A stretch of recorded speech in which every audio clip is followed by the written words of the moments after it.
Hello, here comes another episode on our health talks or health tips on SS Guni channel on YouTube. If you haven't subscribed, do well and subscribe for us, like and share our videos. Comment if you see anything wrong with our videos or misinformation. Tell us where we go wrong. In this episode, we are going to talk about sickle cell disease and sickle cell crisis, and also how to reduce the crisis. Okay, and how to reduce the crisis. That is what we are going to talk about in this episode. If you haven't subscribed, subscribe, like, and share our videos. Stay tuned. Don't go anywhere. I'll be right back.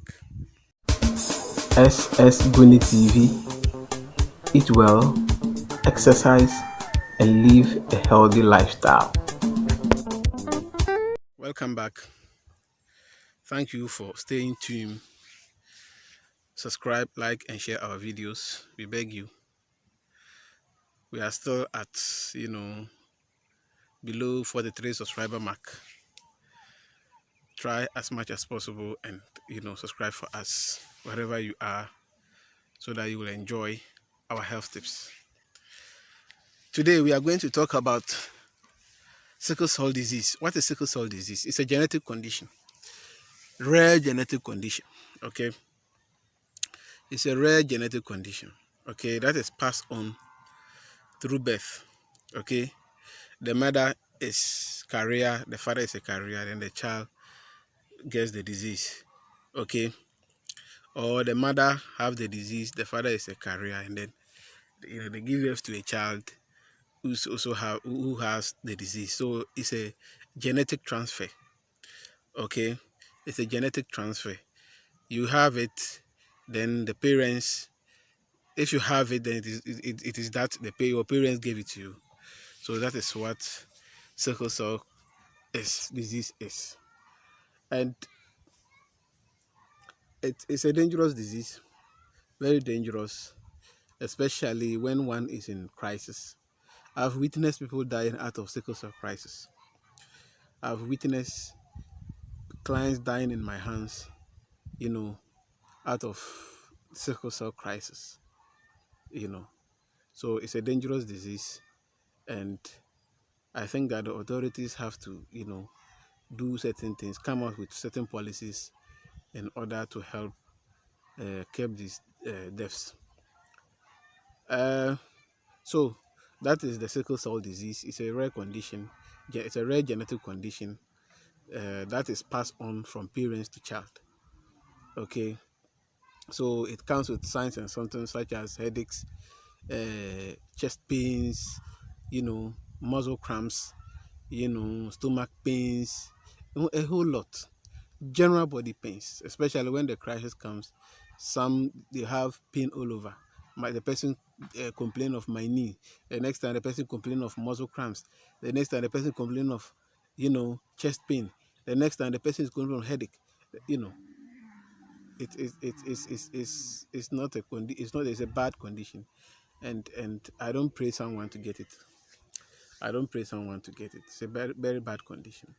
So uh, we are going to actually dwell more on the crisis, how to manage the crisis or how to reduce the crisis to the barest minimum. Okay, even if the crisis will occur, it's going to be minimal, you know, to so that it will not send one into a serious crisis, because that is where the death can occur. When you move into a serious crisis, that is where the the the uh, the death can occur if care is not taken, especially in our setting here in Africa. When the crisis are serious, you might die because there might not be oxygen in the hospital. There might not be this and that to help you survive. So you end up losing your lives. So it's a bad situation I have experienced myself. Very bad situation. I because of certain things I can't save a client because of lack of oxygen, lack of certain things that it is needed for the person to survive on, so that when the crisis is over, the person, comes back from coma. So the person ended up dying. So these are the ways, the steps, the few things that you will do in order to reduce the sickle cell crisis. So one is drinking a lot of water. Okay, so if you are sickler or if you have the disease, then you have to drink a lot of water every day. You drink a lot of water so that the water will dilute the cell. Okay, because the cell is in a because the cell is in a sickle shape, it's always finding it difficult to move freely, you know, within the lumen of the blood, the blood, the veins, so, or the arteries. So there's always that kind of disruptions when the red blood cells are moving. So when you drink a lot of water, it dilutes them and it makes their movement very easy. And also, you have to avoid taking cool things, avoid taking cool things, because we last have a client in the hospital, and according to the parents, the boy likes taking a lot of cool things. They would talk, they knew about his condition, so they always on him to avoid, certain things, but the boy is arrogant, and the boy fell into serious crisis and passes away. That day I nearly cried, but as a as a health worker, you don't need to, you know, cry. So, um, so avoid cold weather. When you realize that the weather is cold, you have to cover yourself with clothing to keep your body warm so that you will not fall into the crisis. And also avoid places of high altitudes, okay? Like being in an airplane, mountainside and things like that, okay? You have to avoid, places of high altitudes, okay? You have to also avoid places or doing things that will bring your oxygen low, okay? Things that you will do that will bring your oxygen low, you have to avoid those places, or places where oxygen level is low. They have low oxygen levels, like islands. They have low oxygen levels. So if you are a sickle cell disease, you are not supposed to go there because they have low oxygen levels. And another one is try as much as possible to prevent infections. Okay, try as much as possible to prevent infections. Your safety precautions has to come here. Washing of hands, clean food. So whenever you are to prepare food, make sure that the environment is clean. Whatever you are going to use the food to prepare the food is clean. The food itself is clean, you know. So as a sickler, do well and avoid what do we call it? Infections. Okay, do well and avoid infections. So this is my advice to those who are having sick. I'm sorry, but since you have it, you are born with it. you know there's nothing we can do. As health workers, we only manage it for you. We will only try to prevent crisis, and also try to prevent crisis when you are at home.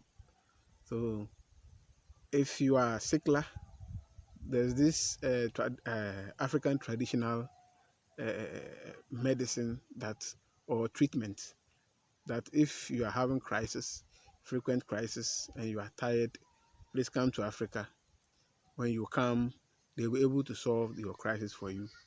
There are certain things they will do. Then you won't you will still be sickler, but the crisis will not more come. I've witnessed it. One of my brothers, is a sickler, and for about 20 years now, he hasn't had any crisis. Yes, he hasn't had any crisis. Yes, because the last time he had a crisis when we were young, we sent him to a traditional healer, and then the treatment was done, and then that was all. So, if you are tired of your, wherever you find yourself, in America, Europe, even in Africa here, they are there. Look for them. When you ask, you will see them. They will treat you, and you will not have the crisis again. That does not mean you will be cured. No, but the crisis will no more come, because I have witnessed my brother, you know, for about 20 years now, he has never had crisis. Yes, he has never had crisis. And my advice also, try and be taking folic acid. Yes. Try and be taking folic acids and also supplements, such as vitamin C, vitamins, minerals, you know, let's try and be taking those ones so that it will keep the body in good shape and the immune system at top notch so that the crisis wouldn't be coming. Thank you for watching this video. It's a pleasure coming on your way. Subscribe, like, and share our videos. Thank you.